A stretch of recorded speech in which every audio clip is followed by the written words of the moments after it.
Boa noite. Boa noite. Grande incêndio na histórica Estação da Luz destrói o Museu da Língua Portuguesa. Um bombeiro civil morreu. O fogo, que começou no primeiro andar do prédio do século XIX, foi controlado. O terminal está fechado para os trens da CPTM, mas o metrô circula devagar. Denúncia de corrupção derruba a cúpula da Corregedoria da Polícia Civil de São Paulo. Dilma pede aos novos ministros da Fazenda e do Planejamento que contagiem o empresariado.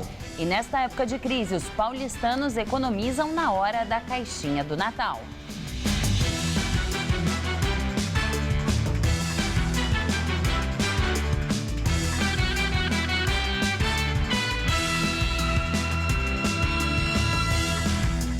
Um incêndio de grandes proporções atinge o Museu da Língua Portuguesa. Um bombeiro civil morreu.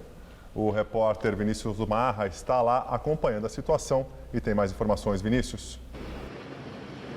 Boa noite, Gabriel. Olha, nós conseguimos chegar agora bem próximo aqui ao local deste incêndio, né? Numa situação agora mais próxima aqui, onde dá para ver com mais clareza esse trabalho intenso do Corpo de Bombeiros. A gente vê, né, que o Corpo de Bombeiros usa essa escada Magiros e continua ainda resfriando todo esse espaço onde funcionava o museu, né, e também a Estação da Luz. Agora há pouco, o governador Geraldo Alckmin deu uma coletiva aqui e disse que são mais de 100 homens do Corpo de Bombeiros trabalhando para conter esse incêndio e mais de 60 viaturas que vieram para cá.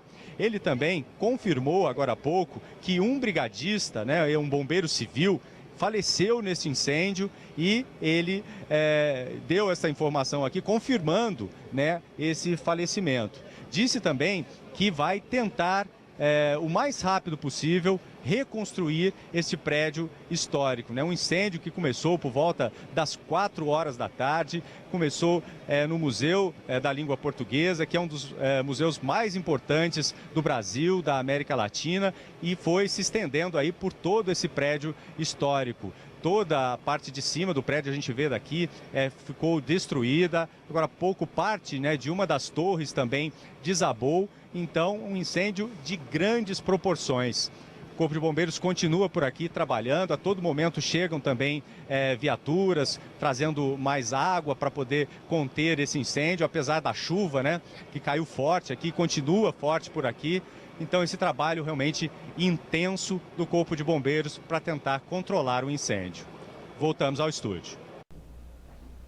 O Museu da Língua Portuguesa, que atualmente exibia a exposição sobre o escritor potiguar Luís da Câmara Cascudo, abriu suas portas ao público no dia 21 de março de 2006.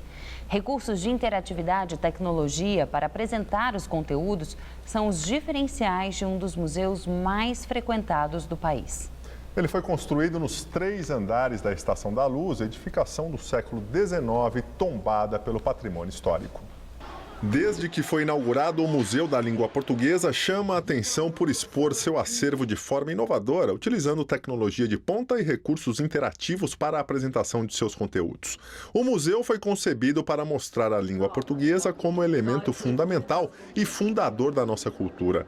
E tem também o objetivo de celebrar e valorizar a língua portuguesa, apresentando suas origens, história e influências sofridas. O museu conta com uma área de 4.300 metros quadrados e está distribuído em 3 andares. Uma das grandes atrações do museu é a grande tela, um painel de 106 metros de extensão com projeções simultâneas de filmes que mostram a língua portuguesa no cotidiano e na história de seus usuários. E ainda nesta edição você terá outras informações sobre este incêndio no Museu da Língua Portuguesa. Em meio à denúncia do Ministério Público sobre esquema de propina para aliviar a situação de policiais corruptos, a Secretaria da Segurança Pública de São Paulo troca a cúpula da Corregedoria da Polícia Civil. Durante a coletiva, o secretário de Segurança Pública, Alexandre de Moraes, anunciou o afastamento do atual corregedor Nestor Sampaio Penteado Filho e mais 8 policiais. 7 são da Corregedoria, além do chefe dos investigadores do DEIC, o Departamento de Investigações Criminais. Há indícios contra vários investigadores que atuam na Corregedoria. Não há indício em relação ao corregedor atual, ao doutor Nestor, não há em nenhuma das gravações transcritas, pelo menos aquelas que nos foram enviadas, mas entendi por bem alterar, trocar a corregedoria por um motivo. Não é razoável que o próprio corregedor que fazia parte, que comandava essa equipe, investigue membros da sua própria equipe que vem trabalhando com ele há 3 anos. Os policiais estão sendo investigados pelo Ministério Público Estadual. Eles são suspeitos de cobrar até R$50 mil por mês, uma espécie de mensalão para proteger policiais corruptos e passar informações sobre o planejamento de operações do MPE. A investigação, que corre em segredo de justiça, foi divulgada hoje pelo jornal O Estado de São Paulo, que teve acesso a imagens de câmeras de segurança do DEIC e que mostram uma suposta facilitação de fuga de investigadores que seriam presos. Segundo a reportagem do jornal, em novembro, a Justiça tinha decretado a prisão dos investigadores Mário Capalbo e Rafael Scavinato, por supostamente exigir o pagamento de R$300 mil de uma empresária, dona de uma academia, suspeita de cometer irregularidades tributárias. Ambos trabalhavam na 3ª Delegacia de Investigações Gerais, o DIG. Os promotores foram ao DEIC para fazer as prisões. A Corregedoria da Polícia Civil foi chamada para acompanhar a operação. Na delegacia, os promotores e corregedores foram encaminhados para a sala do diretor do departamento. Enquanto isso, os policiais que seriam detidos fugiram. Eles teriam sido avisados sobre a prisão. Durante a coletiva, o secretário anunciou também que o novo corregedor será o delegado Domingos de Paula Neto, que assume o cargo amanhã. Ele terá que trocar toda a equipe da corregedoria e também afastar os policiais investigados.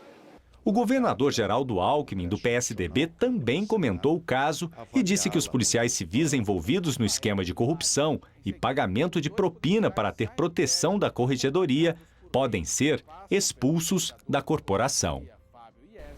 Polícia tenta identificar os 2 homens que mataram um frentista de posto de combustível em Cidade Ademar, na zona sul da capital.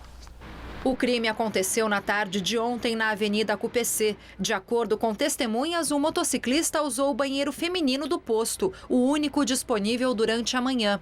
Ele teria se irritado com o frentista Edivânio Souza Lima, de 41 anos, após ele ter feito uma brincadeira. Mais tarde, o motociclista voltou ao posto, acompanhado por outro homem, e os 2 mataram o funcionário com 8 tiros. Peritos do IML e policiais da Delegacia de Homicídios estiveram no local. As imagens das câmeras de segurança do estabelecimento estão sendo analisadas. Na cúpula do Mercosul, no Paraguai, presidente Dilma Rousseff diz que ajuste fiscal trará resultados positivos em breve.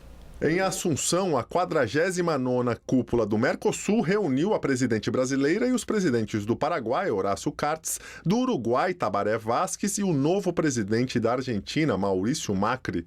Já o presidente venezuelano, Nicolás Maduro, não compareceu e foi representado pela chanceler Delcy Rodrigues. A presidente do Chile, Michelle Bachelet, e o da Bolívia, Evo Morales, também participaram como membros associados. O objetivo do encontro era debater os direitos humanos e os desafios econômicos no bloco. Em seu discurso, Dilma parabenizou o presidente argentino Maurício Macri, que participou de sua primeira reunião de cúpula. Quero, em especial, dar ao presidente Maurício Macri as boas-vindas a essa sua primeira cúpula do Mercosul. Desejo-lhe êxito na missão de conduzir os destinos da Argentina nos próximos anos. Dilma citou medidas adotadas pelo Palácio do Planalto para conter os efeitos da crise internacional e destacou que o governo trabalha para que o país entre em um novo ciclo de estímulo às exportações e ao investimento em infraestrutura e energia. Estou certa de que a reorganização do quadro fiscal no Brasil logo trará resultados positivos, juntamente com o fim da crise política que tem afetado o meu segundo mandato desde o seu início. Tomaram posse agora à tarde os novos ministros da Fazenda, Nelson Barbosa, e do Planejamento, Valdir Simão. Barbosa, que estava no planejamento, assume no lugar de Joaquim Levy, que deixou a pasta na sexta-feira, depois de semanas de especulação. A presidente Dilma Rousseff participou de uma reunião no Paraguai hoje e voltou para participar da cerimônia. No discurso, ela disse que a tarefa imediata dos novos ministros é contagiar positivamente o mercado. A mudança da equipe econômica não altera nossos objetivos de curto prazo, que são restabelecer o equilíbrio fiscal, reduzir a inflação, eliminar a incerteza e retomar com urgência o crescimento. A tarefa dos ministros Nelson Barbosa e Valdir Simão é de imediato contagiar a sociedade brasileira com a crença que equilíbrio fiscal e crescimento econômico podem e devem ir juntos.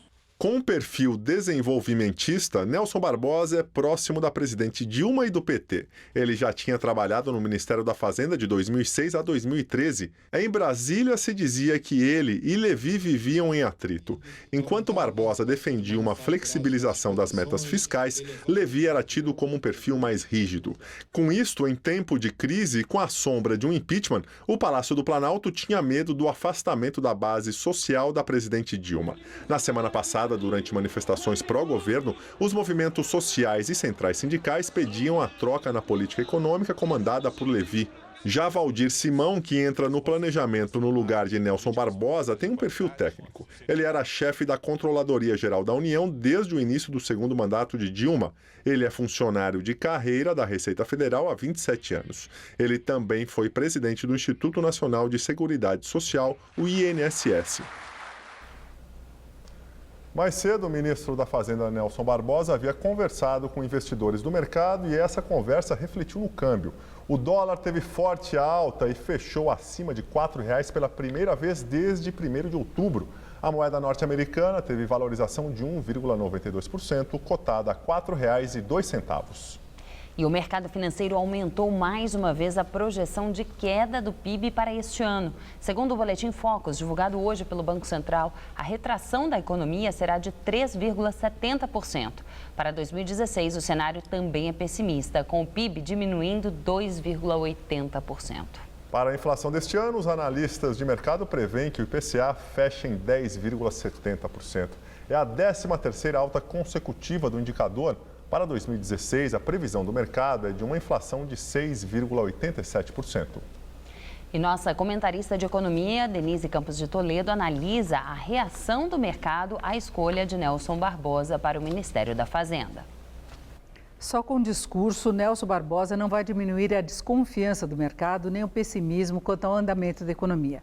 Ele pode falar tudo o que o mercado quer ouvir, que defende reformas, idade mínima para aposentadoria, cumprimento da meta fiscal, uma política de austeridade. Mas só com ações efetivas é que vai ganhar credibilidade.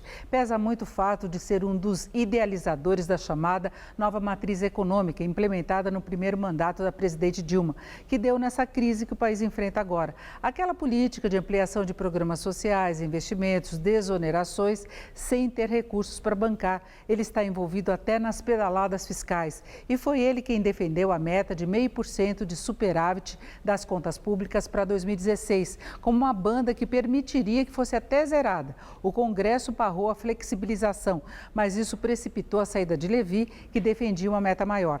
Aliás, se é para seguir a cartilha de Levy, por que o ex-ministro saiu? Questionado sobre isso, Nelson Barbosa não respondeu. Tem a questão política. Ele é muito mais alinhado às ideias da presidente e às cobranças da base aliada, como nós vimos, que querem estímulos à atividade econômica. Nada contra isso, é evidente. O Brasil vive uma das piores crises da história, com desemprego em alta, inflação corroendo a renda das famílias, empresas fechando. Só que não é com a liberação irresponsável de recursos, populismo, que se vai reverter essa situação. Foi esse tipo de política que fez a economia afundar e o país ser rebaixado. Daí a reação muito negativa do mercado financeiro, a disparada do dólar. A prática dirá se Nelson Barbosa mudou ou não. Agora, mesmo que tenha mudado, vai ter que lidar com as restrições impostas pela crise política e também com a pouca margem de manobra, tanto em relação ao corte de gastos como na ampliação de receita. O desafio é grande. Eu volto na quinta. Até lá. O verão começa oficialmente às 2h48 da madrugada e, segundo os meteorologistas, graças ao El Niño, a estação deverá ser mais quente que a média, mas com chuva dentro da normalidade. Hoje à tarde choveu forte e o Centro de Gerenciamento de Emergências decretou estado de atenção para enchentes na Marginal Tietê e nas zonas leste e norte. Vamos aos detalhes da previsão para esta semana do Natal com Luciana Magalhães.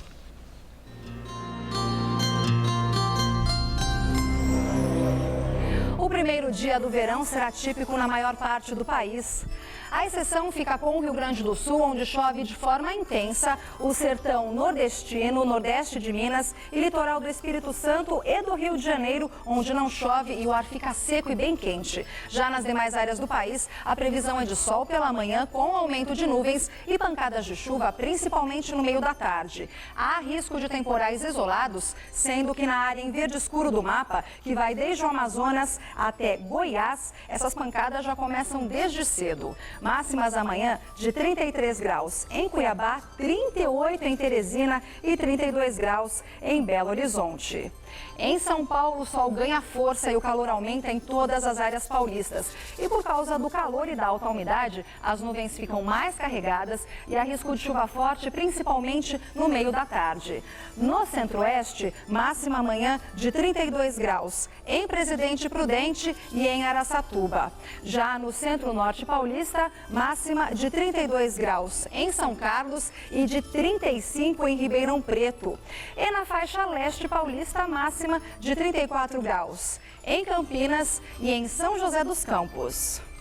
Até quinta-feira, a capital paulista terá dias muito parecidos, com calor, ar abafado e pancadas de chuva que podem ser fortes no meio da tarde e também no início da noite. Os termômetros ficam acima dos 30 graus, com máximas de 32 amanhã, 33 na quarta e 32 novamente na quinta-feira.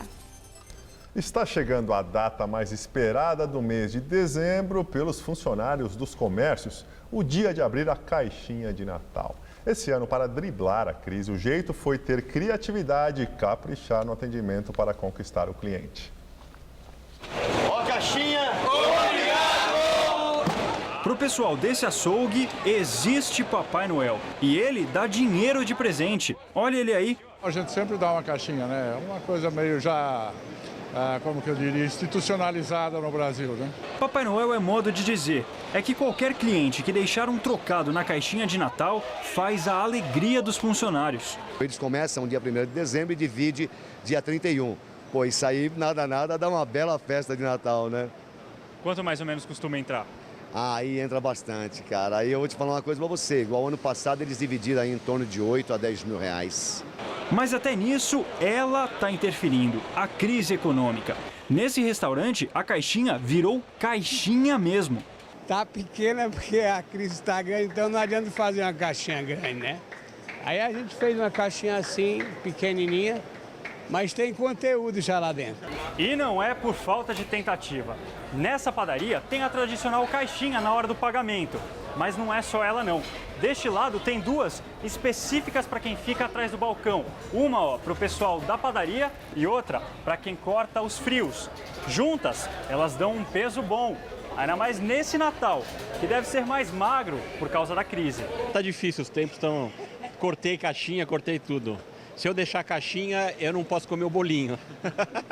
A dona deste café no centro de São Paulo até arranjou uma caixinha bem simpática para ver se os clientes que estão colocando menos a mão no bolso se empolgam e doam mais. Até que funcionou. Nós temos clientes que vêm todos os dias e esse pessoal acaba criando uma amizade. E esses é que acabam contribuindo muitas vezes com R$100, R$150, às vezes na caixinha delas. Mas a regra é clara. O Papai Noel só dá presente para quem se comportou durante o ano todo. Ou melhor, quem ofereceu um bom atendimento. Duas atendentes muito simpáticas. Uma faz o melhor café de São Paulo. A outra faz a melhor água com gás de São Paulo. A gente tem que sempre tentar ajudar as pessoas que nos ajudam, que nos prestam um serviço bem prestado.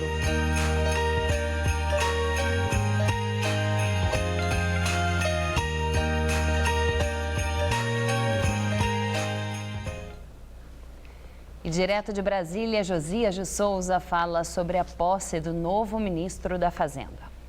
Nelson Barbosa, novo ministro da Fazenda, participou hoje de uma teleconferência com investidores e operadores de mercado. O ministro explicou o que pretende fazer no comando da economia. Ele disse coisas muito sensatas. Disse que a prioridade do governo continua sendo o ajuste fiscal e o reequilíbrio das contas públicas. Prometeu que não descuidará da meta de superávit e do controle da inflação. Até de reformas estruturais o novo ministro falou. Falou de reforma da Previdência com fixação de uma idade mínima para a aposentadoria. Em economia, o que não é óbvio costuma ser visto como besteira. Nelson Barbosa parecia Joaquim Levy falando. É como se o governo não fosse fazer nenhum ajuste na condução da sua política econômica. E os economistas que ouviram Nelson Barbosa perguntaram para os seus botões, ora, se não vai mudar nada, para que trocou de ministro? Obviamente, ninguém deu crédito ao que Nelson Barbosa disse. O ministro assume cercado de desconfiança. Simultaneamente, Dilma Rousseff foi ao Paraguai. Antes de dar posse ao novo ministro, no final da tarde, a presidente participou de uma reunião do Mercosul. Ela discursou na reunião e disse que o ajuste nas contas públicas do governo logo, em breve, dará resultados positivos para a economia brasileira. Dilma falou em retomada das exportações, retomada do investimento em infraestrutura. Ora, o ajuste nas contas de que fala Dilma é uma obra por fazer, depende de um monte de coisas que o Congresso ainda não votou, ainda não aprovou. E nenhum investidor fará investimentos em infraestrutura enquanto não tiver confiança, uma confiança que hoje não existe. O resultado é que nós estamos entrando em 2016 com uma situação muito parecida com a que vivíamos no início de 2015, com uma diferença. A crise econômica hoje é mais grave e exige providências mais rápidas e mais drásticas. E Dilma Rousseff, como ministra da Fazenda de si mesma, revela-se uma planejadora econômica peculiar. Depois de destruir a lavoura, Dilma quer colher antes de plantar. Boa noite. E voltamos a falar com o repórter Vinícius Marra. Ele acompanhou a tarde toda o incêndio no Museu da Língua Portuguesa. Vinícius. Aqui da Estação da Luz, onde se concentra o trabalho mais intenso aqui do Corpo de Bombeiros. E a informação que nós obtivemos agora é que esse incêndio já foi controlado e os homens do Corpo de Bombeiros fazem agora aquele trabalho de rescaldo para evitar que novas chamas apareçam.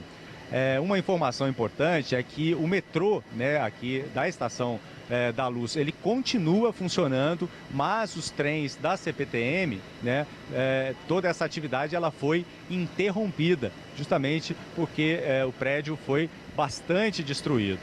E diante dessa tragédia, uma informação positiva que veio da Secretaria Estadual de Cultura é que o acervo no Museu da Língua Portuguesa poderá ser recuperado, já que ele é um acervo tecnológico, então, portanto, esse acervo poderá sim ser recuperado.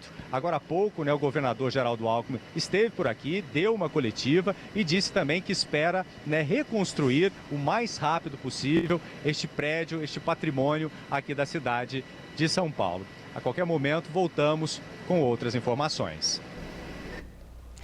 Com uma série de atrasos e orçado em 45 milhões de reais, o corredor da Berrini ainda não está totalmente acabado.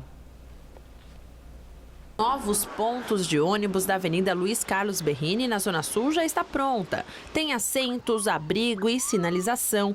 O recuo dos ônibus também parece estar adequado. A ciclovia está pintada e o sinal verde permite que os usuários pedalem por aqui. Eu estou agora pegando essa ciclovia quase todos os dias. Eu vou até o Parque Vila Lobos e volto. Então, por enquanto, está funcionando para o senhor? Para mim está ótimo. Está incompleto, que ainda falta caminhada para trás. E aí como o senhor faz? Eu enfrento o meio do trânsito. A obra começou em 2013 e estava prevista para ser entregue em maio deste ano. Atrasada, ainda foi adiada para setembro e depois para janeiro de 2016. Esta placa da prefeitura mostra a alteração do prazo de 18 para 26 meses. Mas a outra placa diz que a entrega é ainda este mês. Mas nem tudo está pronto. Pelo contrário, o corredor Berrini termina aqui no cruzamento entre as avenidas Doutor Chucri Zaidan e Roque Petroni Júnior. Mas por causa do atraso das obras, esta calçada precisou ser improvisada na faixa da esquerda, que é por onde os motoristas deveriam passar. Tudo porque o canteiro central está completamente fechado. Não há nem sinal se realmente há homens trabalhando no local. Com isso, ciclistas e pedestres ficam sem calçada. Olha, sem calçada realmente fica difícil, sem contar ainda o perigo que nós ficamos expostos aqui no dia a dia. A gente está vindo no shopping porque é Natal e a gente esqueceu alguns presentes, então a gente vai aproveitar. Mas normalmente, enquanto está desse jeito, a gente até evita. Passa pelo outro lado da rua? Não, nem vai. Come lá perto da onde a gente trabalha mesmo. Quem passa de carro também reclama. Atrapalha as entregas, fica complicado para todo mundo, né? Essa sorte aí que agora estamos em recesso, mas no dia a dia é complicado, porque quem trabalha na Berrini é bem burocrático. Ao todo, são 3 quilômetros de extensão do novo corredor.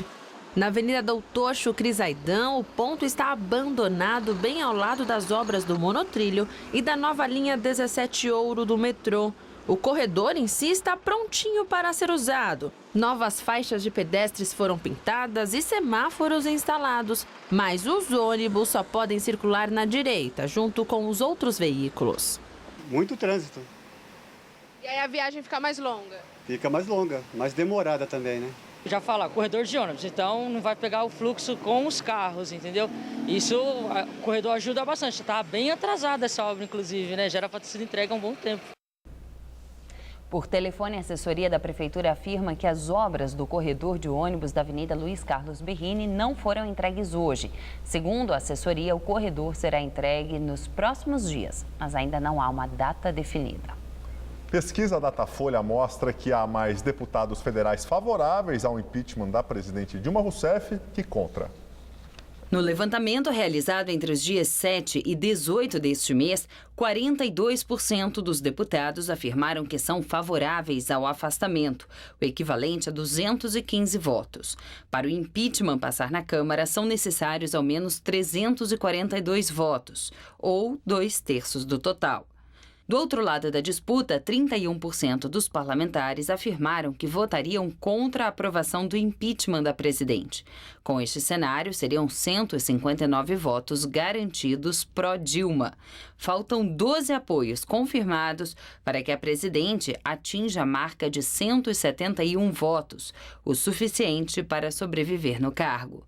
Com isso, por enquanto, a decisão está na mão de uma parcela de 27% dos deputados, o equivalente a 138 parlamentares que ainda não se definiram ou não responderam à pesquisa. E agora vamos ao comentário de política com Bob Fernandes.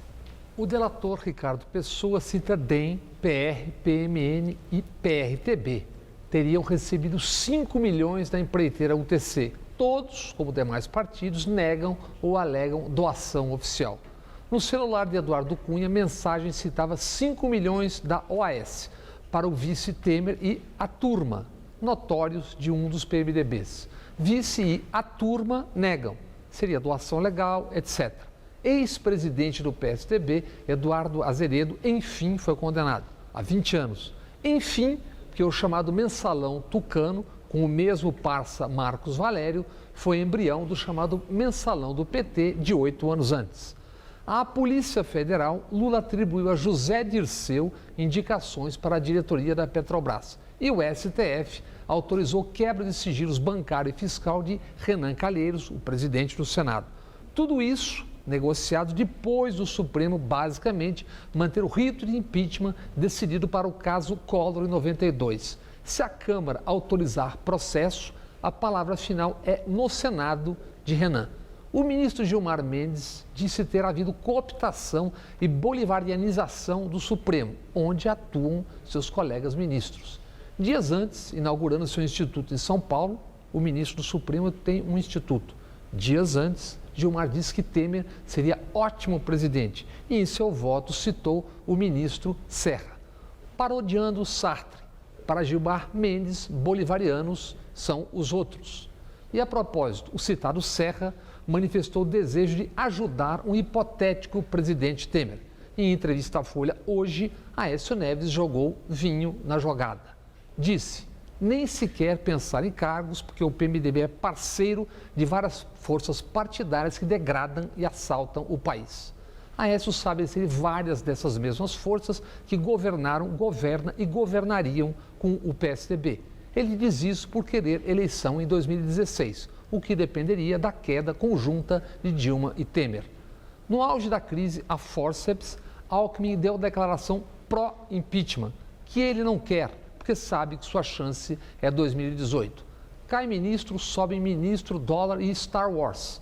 Ciclópicos, esses são fatos. E também circo para torcidas, derrame de bires para fígados estressados. Boa noite. Na cerimônia de transmissão de cargo, o novo ministro da Fazenda, Nelson Barbosa, falou dos desafios para a retomada do crescimento econômico.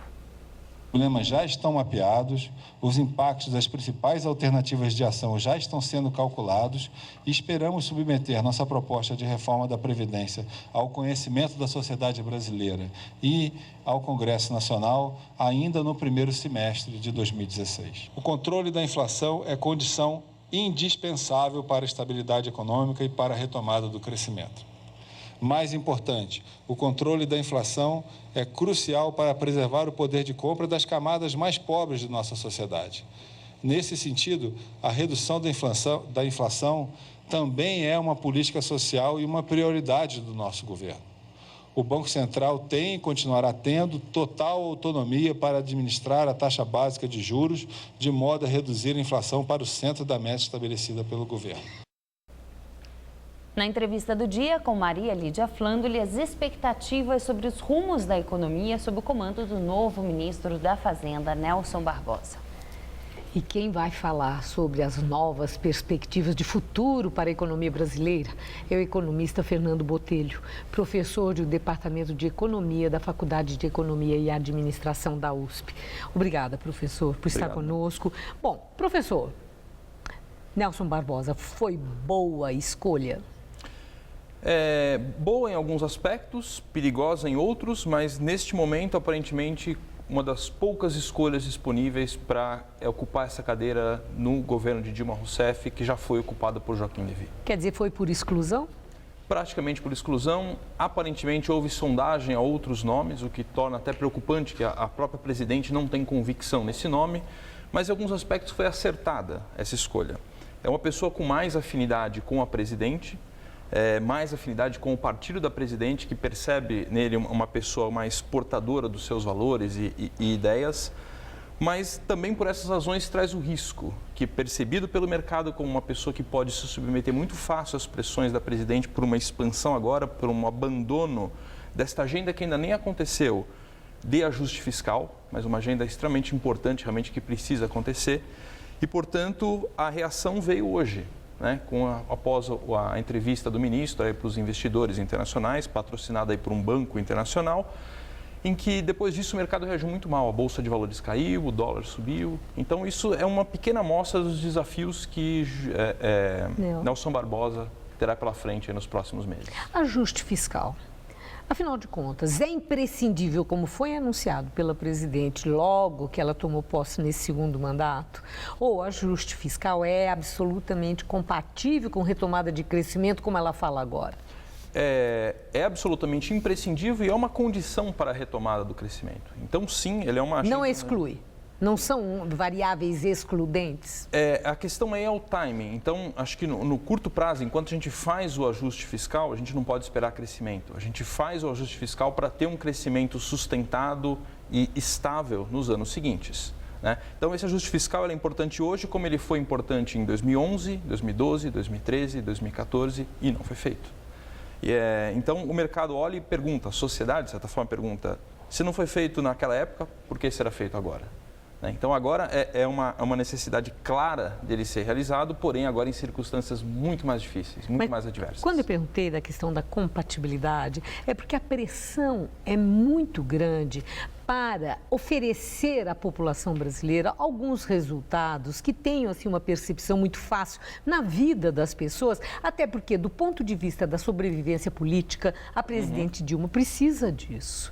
E aí a indagação é essa: ajuste fiscal pressupõe um certo tipo de aperto, sim.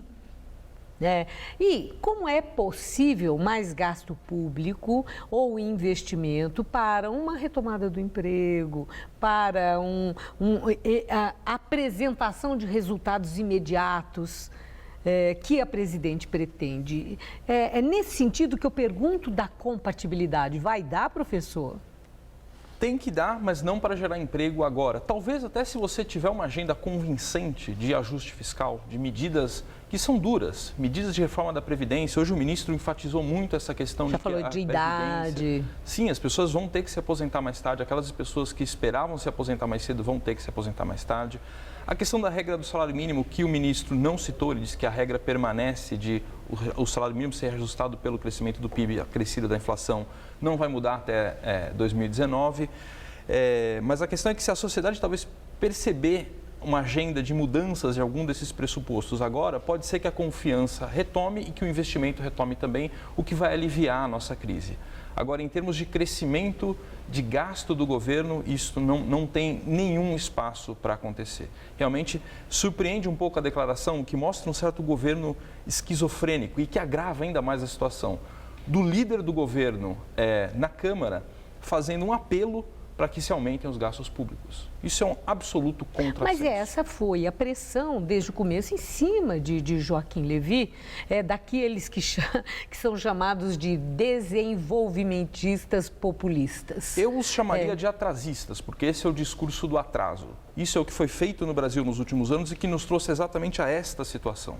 Então, é tentar usar um remédio, uma prescrição que já se mostrou absolutamente equivocada, não funcionou, não vai funcionar agora e não funcionará no futuro. Que fique muito claro, não há mágica, o caminho é muito difícil, mas nós temos que perseguir. É a única escolha que nós temos neste momento. E o senhor acredita que o novo ministro Nelson Barbosa vai fazer a diferença? Que ele vai conseguir reformas profundas, mudanças? É uma questão muito difícil porque não depende só dele, assim como não dependia só de Joaquim Levy. Joaquim Levy tinha um problema porque ele nunca foi aceito pela militância petista, nunca teve uma interlocução tão boa assim com a presidente. Nelson Barbosa é uma pessoa mais próxima. Então, a militância do PT, o próprio ex-presidente Lula, ao criticar o Joaquim Levy, agora ele está criticando uma pessoa, se ele criticar agora o Nelson Barbosa, ele está criticando uma pessoa que é petista, é uma pessoa puro sangue, não é uma pessoa de fora.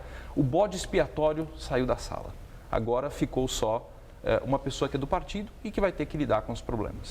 É muito difícil, só para retomar esse ponto é importante, isso é um esforço, tem que ser uma agenda de governo. Não adianta o ministro da Fazenda puxar as coisas por um lado e o resto do governo puxar para o outro, como o líder do PT na Câmara fez hoje. Bom, aí é que está. Parece que há um consenso que a solução da economia passa pela superação da crise política. A presidente está aí diante de um processo de impeachment já devidamente, o rito sistematizado pela Suprema Corte do país. Isso implica em liderança política para ela conseguir a sobrevivência, né? Não conseguir passar por esse processo. Nesse meio tempo, Nelson Barbosa já está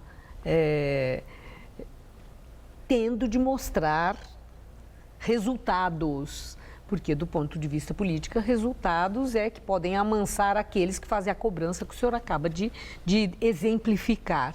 Então, a questão é a seguinte, a presidente Dilma sinaliza capacidade de liderança política para conseguir aglutinar essa base, não só contra o impeachment, que a ameaça, mas principalmente para a aprovação do que ela precisa para essa retomada de crescimento que ela já pré-anuncia?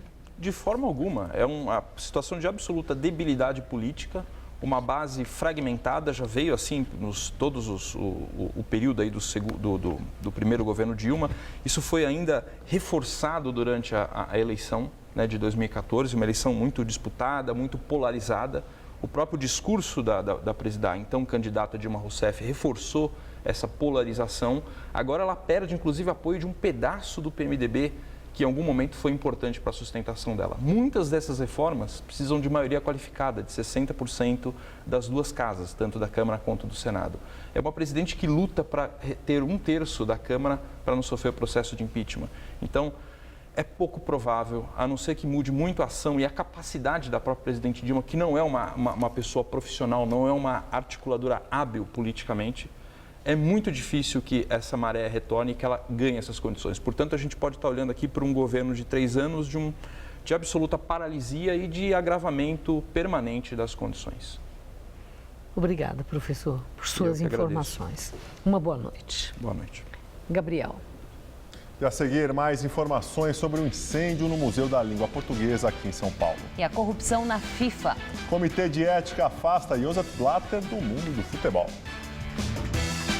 Qual Casper você é? Eu sou jornalismo. Eu sou relações públicas. Eu sou publicidade e propaganda. Eu sou rádio, TV e internet. A minha Casper é comunicação. Aqui tem teoria, prática, oportunidades de estágio e a melhor localização. Essa é a minha Casper. Essa é a nossa Casper. Para bom entendedor, meia palavra basta. Não. Por isso, questionamos políticos e autoridades públicas, trazemos informação e esclarecimento sobre os temas importantes do seu dia a dia. TV Gazeta. Bom te ver, sempre bem. Corrida de São Silvestre. Oferecimento Baltec. Super manta líquida impermeabilizante.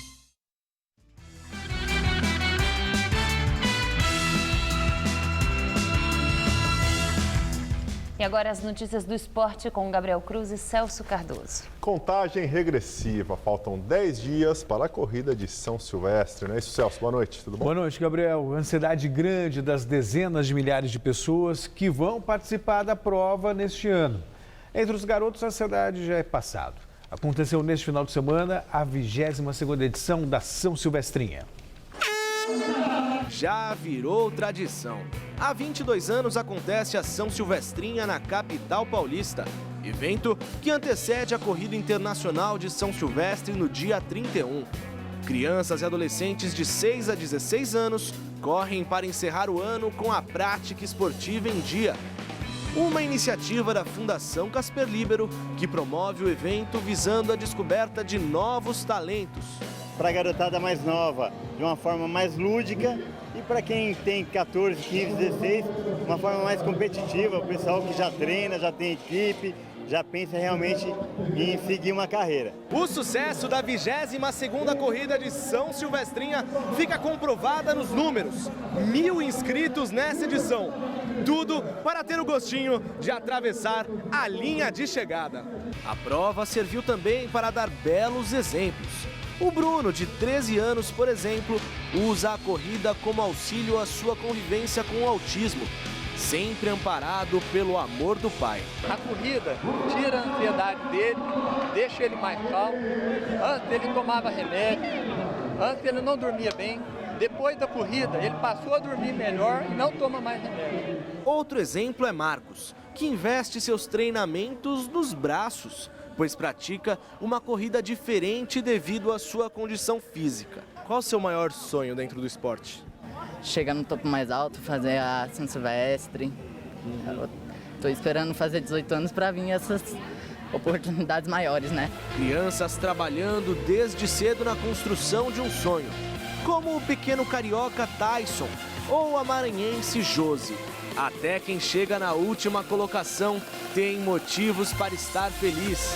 Que a iniciativa siga prosperando para que no futuro os pequenos se tornem grandes pessoas e atletas.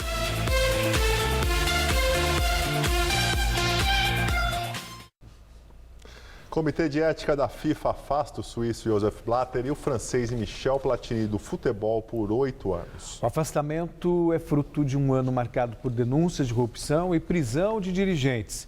O Comitê de Ética da FIFA anunciou hoje o banimento de Blatter, ex-presidente da entidade, e de Platini, ex-presidente da UEFA, por causa de uma transação suspeita e mal explicada.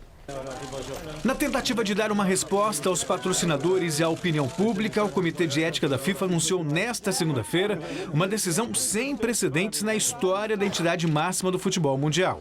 O ex-presidente da entidade, Joseph Blatter, e o também ex-presidente da UEFA, Michel Platini, estão banidos por 8 anos de todas as atividades relacionadas com o futebol.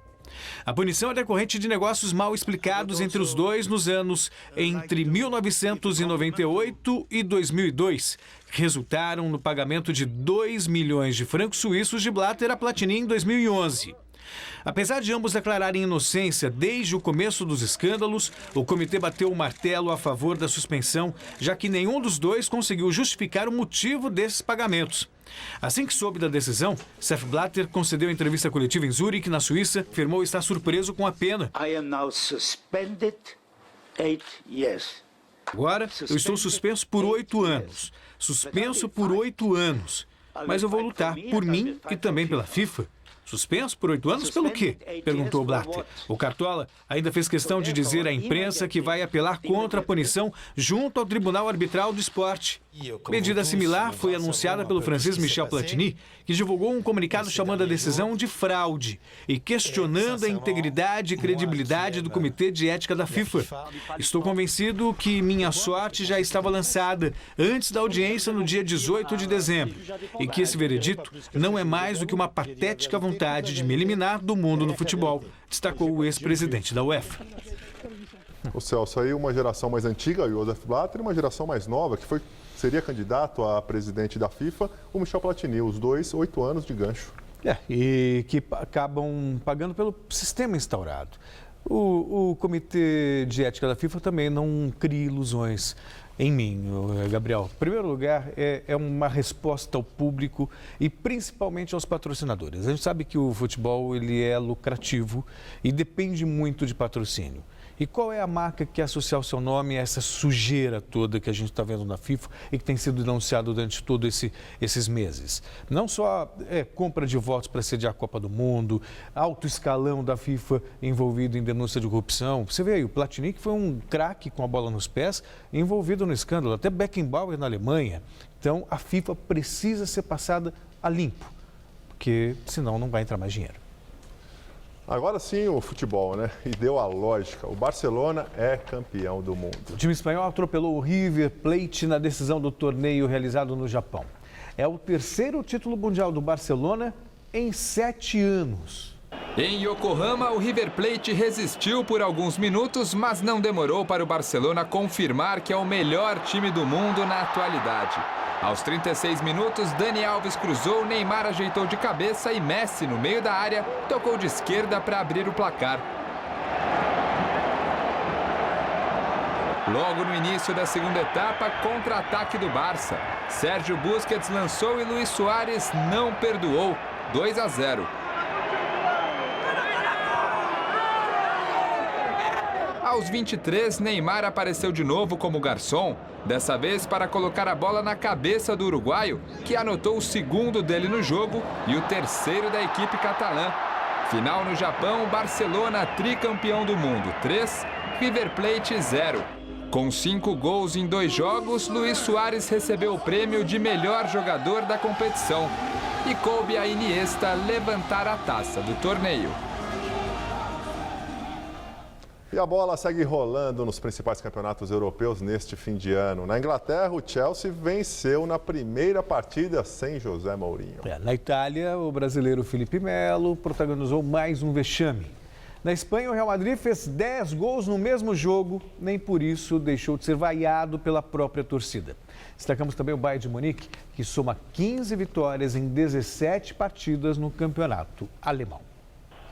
Na Alemanha, o Bayern de Munique venceu o Hannover fora de casa por 1-0 e abriu 8 pontos de vantagem para Borussia Dortmund, 2º colocado. Thomas Müller marcou o gol da partida. Na Itália, a líder Inter de Milão recebeu a Lazio e viu o time da capital abrir o placar com o Candreva, 1-0. Já no segundo tempo, Icardi colocou na frente e bateu na saída do goleiro para empatar. Aí entrou em cena o brasileiro Felipe Melo. Primeiro, ele cometeu este pênalti infantil, que deu a chance para Lazio fazer o 2º, novamente com Candreva, pegando o rebote da cobrança de pênalti. E depois ele deu uma entrada criminosa no adversário e foi expulso pelo árbitro. Mesmo com a derrota, a Inter ainda é líder do campeonato, 1 ponto à frente da Fiorentina. Na Inglaterra, o Manchester United vacilou feio dentro de casa e perdeu para o Norwich por 2-1. O time visitante construiu o placar com um gol em cada tempo. Os Diabos Vermelhos tentaram uma reação, mas o placar ficou nisso mesmo. O United caiu para a 5ª posição. No primeiro jogo, sem o técnico José Mourinho no comando, o Chelsea passou sem muitas dificuldades pelo Sunderland. Ivanovic, Pedro e Oscar fizeram os gols que garantiram a vitória por 3-1. Borini fez o de honra. Mesmo com o resultado, os Blues ainda amargam a modestíssima 15ª posição na tabela, com apenas 5 vitórias em 17 jogos. Quem vai muito bem na Premier League é o Leicester, líder da competição. Fora de casa contra o Everton, a surpresa do campeonato venceu o time da casa por 3-2. Até aqui são 38 pontos, sendo a equipe que mais venceu, 11 vitórias. E na Espanha, o Real Madrid brincou de jogar futebol na partida diante do Rayo Vallecano. Quem foi ao Santiago Bernabéu pôde ver um placar histórico. Por incrível que pareça, o time merengue foi vaiado até a metade do primeiro tempo por ter deixado o adversário virar o placar. Depois disso, o show começou. Gareth Bale empatou. Cristiano Ronaldo fez o terceiro. Bale de novo aumentou. Benzema fez o 5º. CR7 marcou mais um, o 6º. Bale marcou o 7º e o 8º, primeira vez que ele anotou 4 gols numa mesma partida. E Benzema, em outras 2 oportunidades, definiu o massacre. 10-2. Isso mesmo, 10-2 para o Real, que encostou nos líderes e agora está a 2 pontinhos de Barcelona e Atlético de Madrid. 2 a mais fica fácil. Valeu, Celso. Até amanhã. Tchau. Boa noite. Juliana, com você?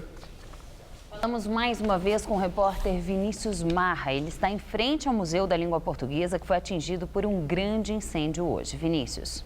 Juliana, nós estamos aqui com o comandante do Corpo de Bombeiros aqui de São Paulo, o Coronel Rogério Duarte, que vai trazer mais informações para a gente desse trágico incêndio aqui em São Paulo.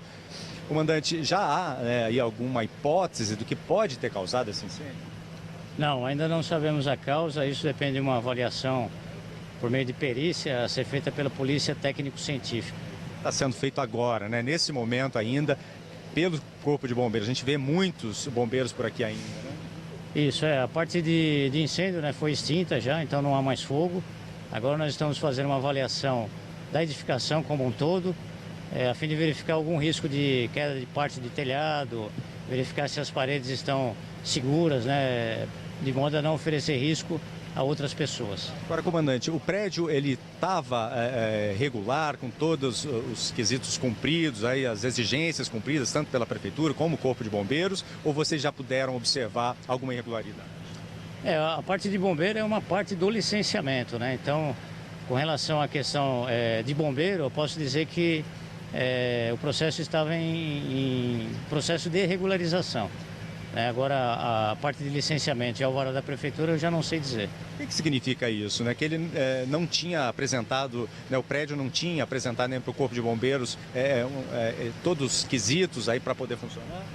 A parte de bombeiro ainda estava em processo aí de aprovação para a efetiva instalação dos equipamentos e operacionalização. Nesse caso, o que é feito agora? Agora vai ser feito, né, a recuperação do museu, né, obviamente, e depois, novamente, o processo de regularização.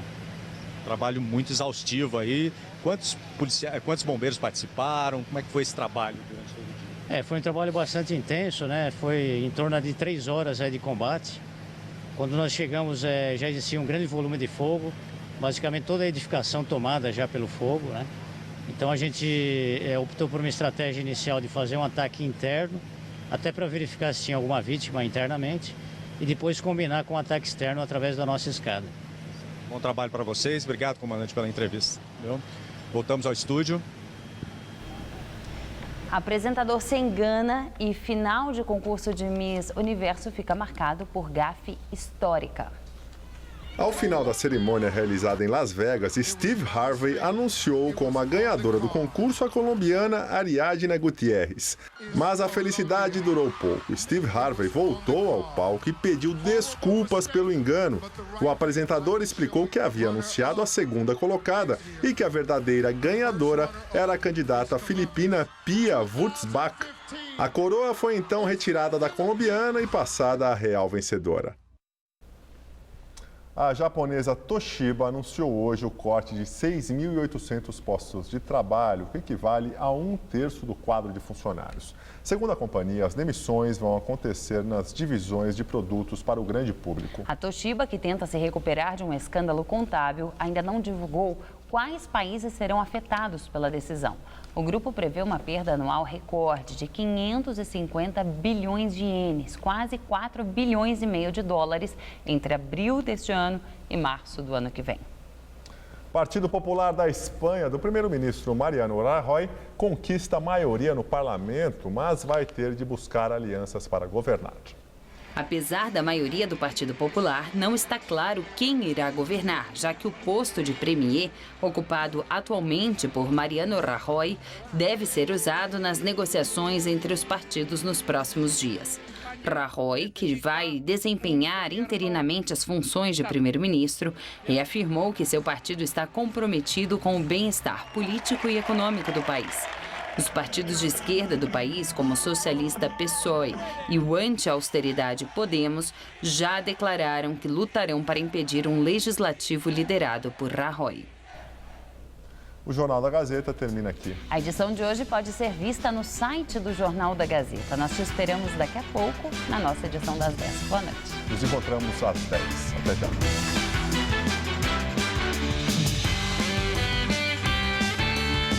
Hoje, 11h30 da noite, Fred Melo Paiva discute o papel dos motoboys no trânsito em cidade ocupada.